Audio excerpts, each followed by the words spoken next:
ça c'est lieu.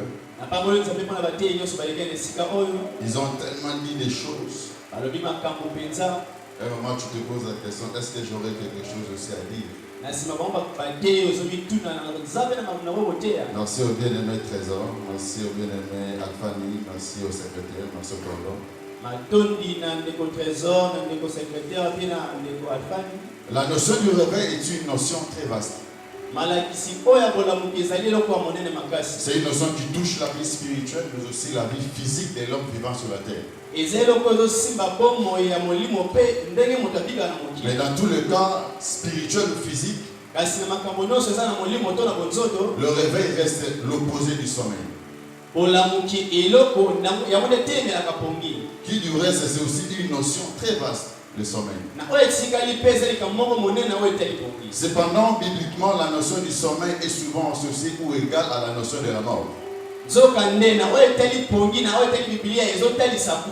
Souvenez-vous dans 1 Thessaloniciens chapitre 4 verset 13. Lorsque Paul parle de la fin des temps ou de la résurrection, il dit: nous ne voulons pas, frères, que vous soyez dans l'ignorance au sujet de ceux qui dorment. Alors qu'il parlait bien évidemment des morts, Paul parle de ceux qui dorment. À cet exemple, nous pouvons ajouter le cas de Lazare. Lorsque la famille, les autres parlent de la mort, Jésus parle du sommeil. Ainsi, lorsque Dieu pense à créer l'homme, lorsque Dieu pense à créer l'homme, la Bible dit: il fait une forme humaine avec la terre, et dans ses narines, il souffla le souffle de vie. Lorsque nous comparons ces versets, Genèse chapitre 2, verset 7, avec Job 32, verset 8, nous comprenons que le souffle de vie, c'est une autre appellation du Saint-Esprit.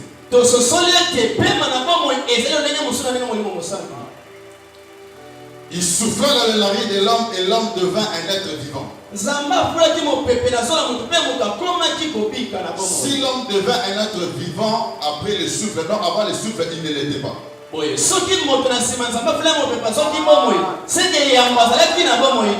ne l'était pas, donc c'était un homme mort. Ces extraits nous montrent la suffisance qu'il n'y a pas de vie ou de réveil sans l'activité ou la présence active du Saint-Esprit. Pendant le séjour de l'homme dans le jardin d'Éden,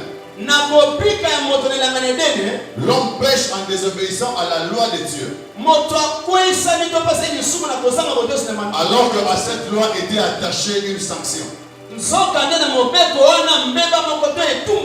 avait dit à l'homme: si tu manges le fruit de l'arbre du milieu du jardin, tu mourras.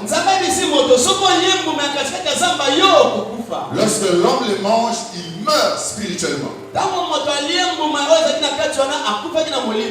C'est ainsi, pour que l'homme revienne à la vie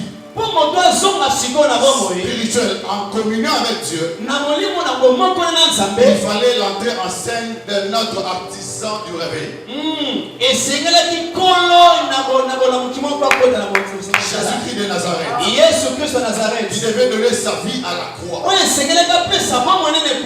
ce qui précède, nous comprenons une chose: que le Saint-Esprit et Jésus, le Saint-Esprit et Jésus, sont les deux artisans actifs et effectifs du réveil.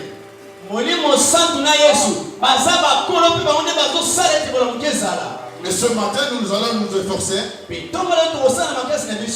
parler de l'action du Saint-Esprit et de Jésus dans le réveil spirituel et physique de l'homme vivant sur la terre. Jean 1, 29. Jean dit: voici l'agneau de Dieu qui ôte les péchés du monde. Certes, du temps de Moïse, la relation entre l'homme et Dieu, ou une bonne relation entre l'homme et Dieu, était basée ou conditionnée par le sang. sacrifiant les animaux. Soit un agneau pour l'Holocauste, soit une brebis pour l'expiation, soit un bélier pour l'action de grâce. C'est vrai que cette pratique a connu beaucoup de variantes. Avec le taureau, les tourterelles et tout ce que vous voulez. Mais lorsque Jean voit Jésus, il dit voici l'agneau de Dieu. C'était un homme. Une personne qui vivait, qui marchait. Mais Jean ramène Jésus au niveau d'un animal. Est-ce une erreur ou il avait raison? Nous voyons cela dans la suite. Michée 4:8. La Bible dit ceci. Et toi, tout du troupeau, Colline de la fille de Sion, à toi viendra, à toi arrivera la sainte domination, le royaume de la fille de Jérusalem.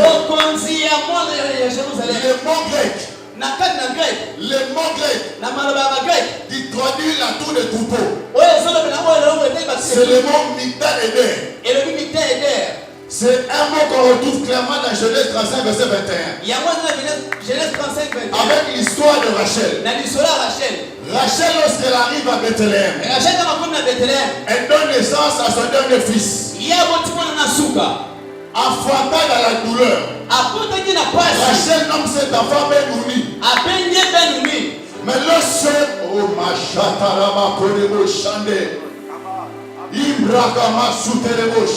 lorsque Jacob vient, il dit cet enfant ne sera pas appelé Ben-Ouni. Cet enfant sera appelé Benjamin. Mais lorsque je rentre dans la traduction, Ben-Ouni veut dire fils de la douleur. Benjamin veut dire fils de la droite. C'est un nom. Donnez déjà l'aperçu le personnage de celui qui va naître à Bethléem. Jésus qui est de Nazareth. Il a appelé le fils de la douleur et le fils de la droite à faire le tout.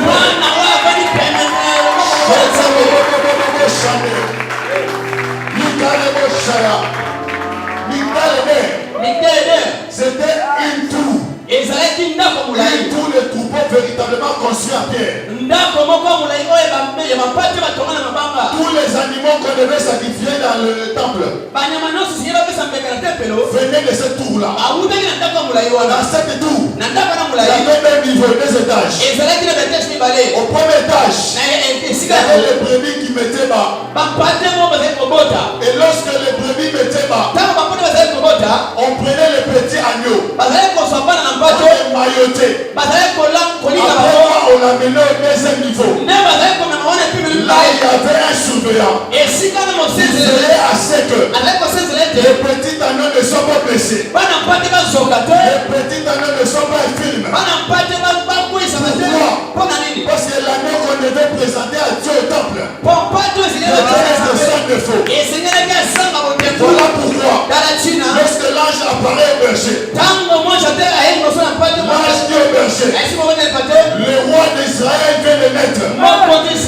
Allez-y dans la tour du troupeau. Là, vous allez trouver un enfant. Il était mailloté. Et lorsque le berger arrive, sachant déjà la pratique, que l'agneau qui devait être vendu, sacrifié pour le temple, devait être mailloté. Et ils arrivent. Ils trouvent le petit enfant Jésus. Et aussi est mailloté. C'est ainsi que Jésus remplit la première condition. Sortir de la tour du troupeau. Être mailloté. Mais il reste une autre condition. La Bible dit l'agneau ne devait pas être infirme. Il ne devait pas avoir une erreur grave. Lorsque Jésus est à la croix, le soldat, quand il vient, alors que dans la tradition juive, on devait casser les os des condamnés. Mais lorsque le soldat vient, les os du premier. Ils sautent Jésus. Ils cassent les os du deuxième. Et ils arrivent devant Jésus. Ils disent que Jésus est déjà mort. Il ne faut pas le casser les os. Il accomplisse la deuxième condition. Sacrifié sans le feu.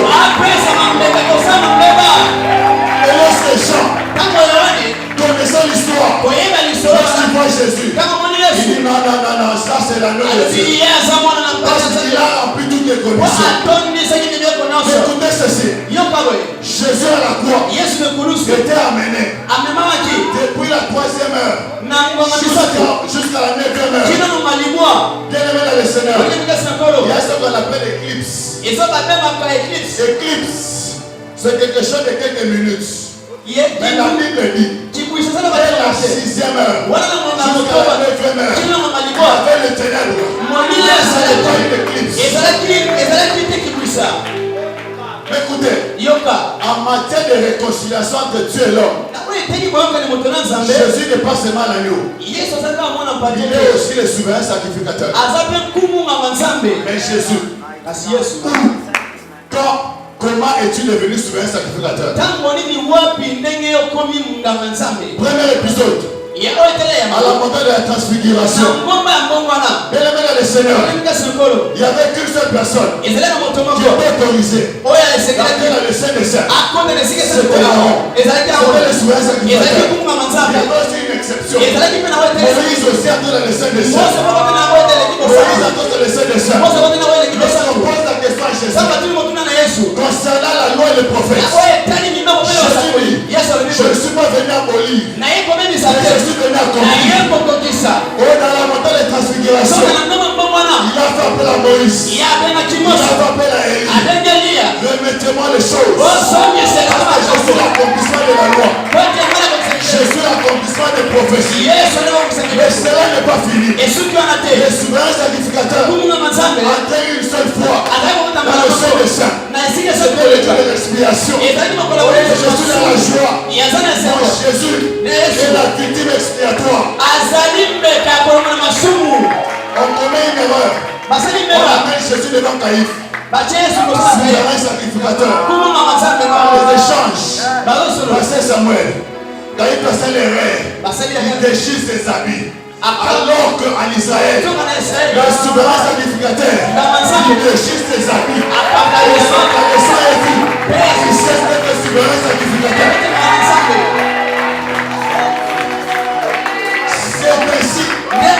C'est ainsi que Jésus entre dans le Saint des Saints. Un souverain sacrificateur. Pas selon l'ordre d'Aaron, mais selon l'ordre de Melchisedec. Pas avec les seins de l'agneau. Pas avec les seins minimales. Mais avec son propre sang. Le véritable nom de Dieu. Dieu ne péché ni mort. Je l'aurais béni. Il n'a pas de vie. Il n'a pas de réveil.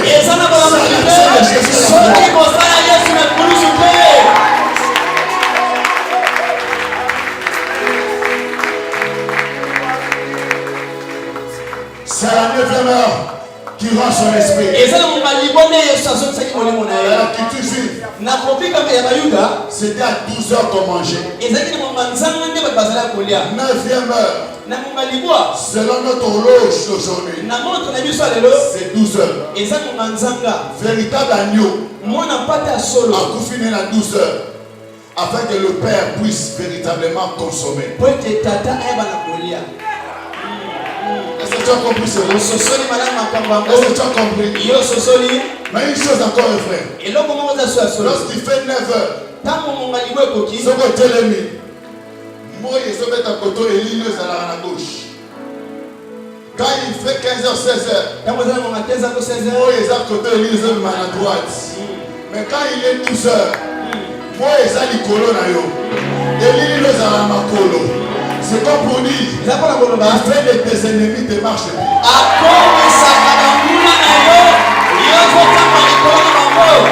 Lorsqu'il meurt, il ressuscite. Lorsqu'il meurt, il ressuscite. Il reste avec ses disciples pendant 40 jours. Mais il dit à ses disciples, Dans Jean, recevez le Saint-Esprit. Il souffle sur eux. Recevez le Saint-Esprit. Recevez le Saint-Esprit. Oh, j'aimerais dire à quelqu'un. J'aimerais dire à quelqu'un. À ce moment-là, les disciples ont vécu la première expérience du Saint-Esprit. Dans la vie d'un homme sur la terre, d'un chrétien, cette vie est basée sur des expériences avec le Saint-Esprit. La première expérience, c'est avec la personne du Saint-Esprit. La deuxième, c'est avec la puissance. Jésus savait que le jour de la Pentecôte, la puissance descendra. Mais il doit d'abord expérimenter la première expérience. Il souffle sur eux. Recevez le Saint-Esprit. Bien-aimé dans le Seigneur, j'aimerais annoncer à quelqu'un, la puissance du Saint-Esprit ne précède pas la personne du Saint-Esprit. Ça ne précède pas la personne du Saint-Esprit. La personne du Saint-Esprit amène la plénitude du Saint-Esprit. La puissance du Saint-Esprit amène le revêtement de la puissance du Saint-Esprit. C'est quoi la plénitude du Saint-Esprit? La plénitude, c'est l'expression. C'est l'expression qui traduit la personne du Saint-Esprit dans la vie de l'homme. Alors que le revêtement, c'est l'expression qui traduit la puissance du Saint-Esprit sur l'homme. Oh Jésus, je voudrais dire à quelqu'un ce matin, Jésus, notre modèle parfait, n'a pas échappé à ces deux expériences. Dans Luc 4:1, la Bible dit Jésus rempli du Saint-Esprit. Au verset 18, la Bible dit Jésus revêtu de la puissance du Saint-Esprit.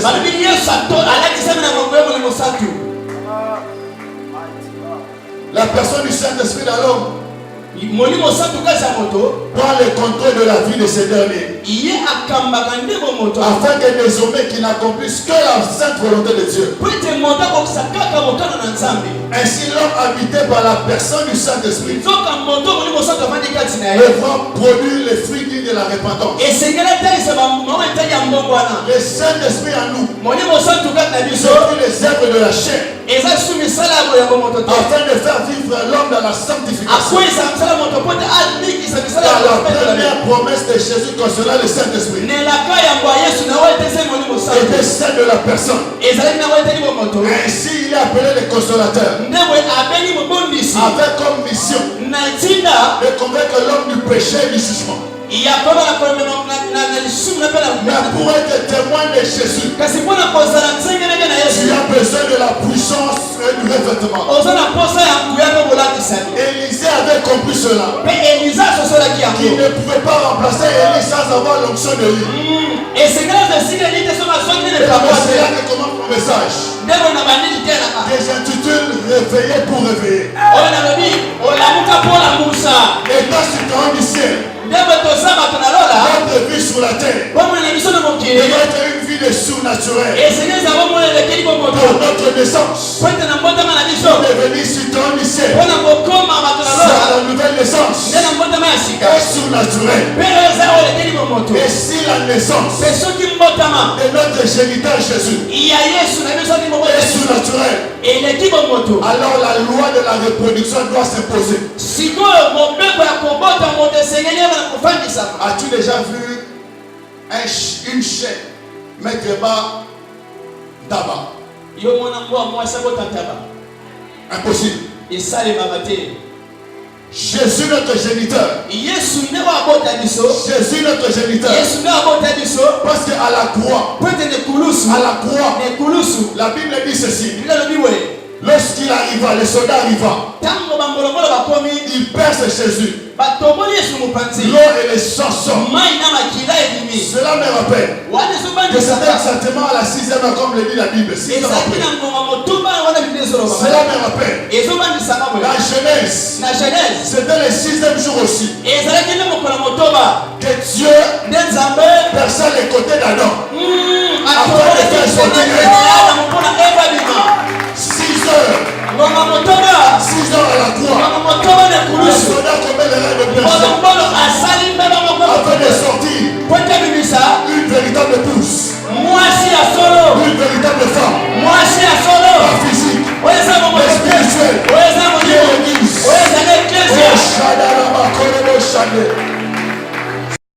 Souffler sur ses disciples pour qu'ils reçoivent le Saint-Esprit. Quant à la puissance, il devait payer le prix de la prière dans la chambre haute. La prière t'amène à la présence de Dieu. Si les manteaux de lit, les bâtons de Moïse, inconscients dans la présence de Dieu à Horeb, peuvent être affectés et avec ça opérer des miracles. À cause de toi et moi qui sommes conscients dans la présence de Dieu. Est-ce que tu es conscient? Est-ce que tu es conscient de ce que la présence de Dieu affecte? Quitte les surnaturels, quitte les naturels pour les surnaturels. Les revêtements apportent un nouveau manteau, un nouveau vent pour une nouvelle saison. Car Jésus avant et après les revêtements, c'est deux Jésus différents. Tu peux écrire une nouvelle histoire de ta vie. Les actes des apôtres ne sont pas encore finis. Tu es la suite des faits des actes des apôtres. La Bible dit, vous recevrez une puissance. Le Saint-Esprit sur les vous serez mes témoins. Judée, Samarie, jusque je sèmerai de la terre. Aujourd'hui, Pierre n'est pas au Congo. Aujourd'hui, Pierre n'est pas au Congo. C'est toi et moi qui sommes au Congo. Même si le Congo est ta famille. Même si le Congo est ta famille. Ne te donne pas la chance. Même si le Congo est ta famille.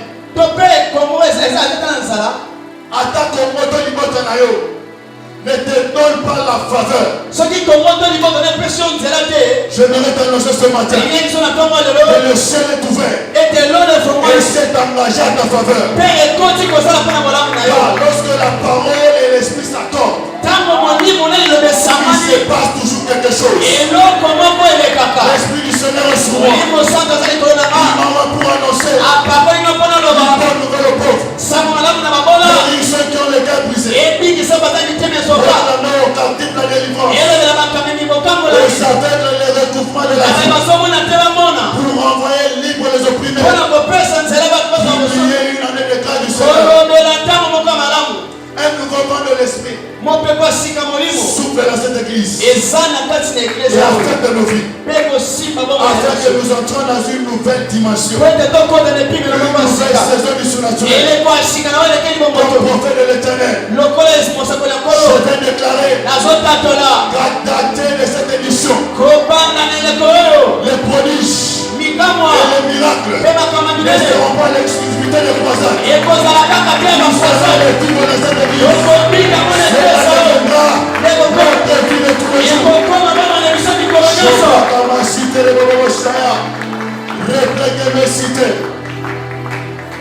Le voile ne va plus se déchirer. Le voile ne va plus se déchirer. Le voile ne va plus se déchirer.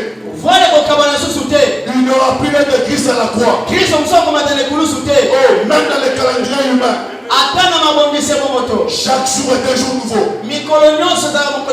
Et ce matin, c'est un nouveau vent de l'esprit qui souffle. Sois fatigué de ce que tu vis. Sois fatigué de ce que tu vois. Car tu peux vivre et voir plus que ça. Jésus, quand il est rempli du Saint-Esprit, cherche les revêtements. Jésus, quand il est rempli du Saint-Esprit, cherche les revêtements. Élisée, ayant déjà reçu le premier manteau, cherche le deuxième manteau. Synonyme de l'onction. La double portion. Je vais lire à quelqu'un. Élisée, avec le manteau de lit, pouvait séparer les journaux. Il est beaucoup plus âgé que lui. Les journées étaient plus âgées que Élisée. Mais Élisée a pu séparer cela. L'onction n'a pas de limite. Tu ne peux pas réveiller sans avoir la puissance du Saint-Esprit. Tu ne peux pas révéler les autres sans avoir l'onction du Saint-Esprit. Oh, écoute bien le main.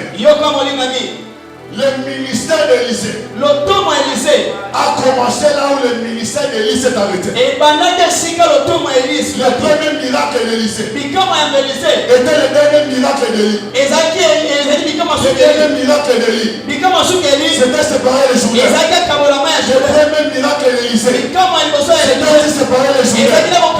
Mais pour expérimenter, s'il avait la double portion, l'expérience, il fait appel aux jours sortis de nulle part.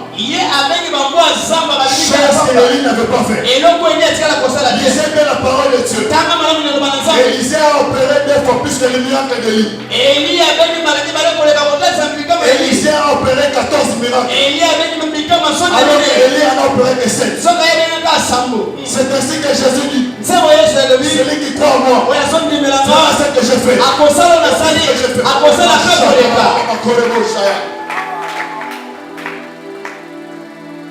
Si les revêtements est une fonction ou un grade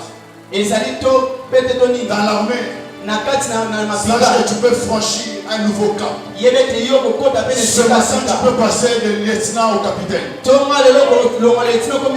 capitaine au major. Du major au colonel. Du colonel au général. Parler de ce que Dieu fait avec les autres, c'est bien.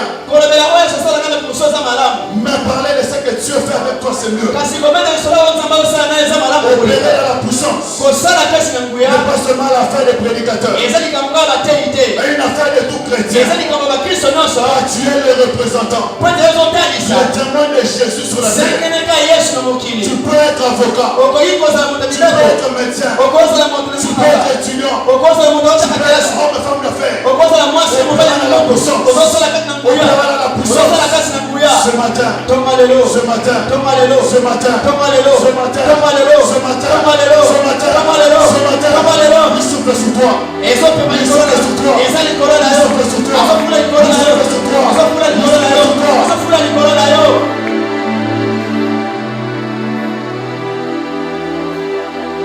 Expérimente cela.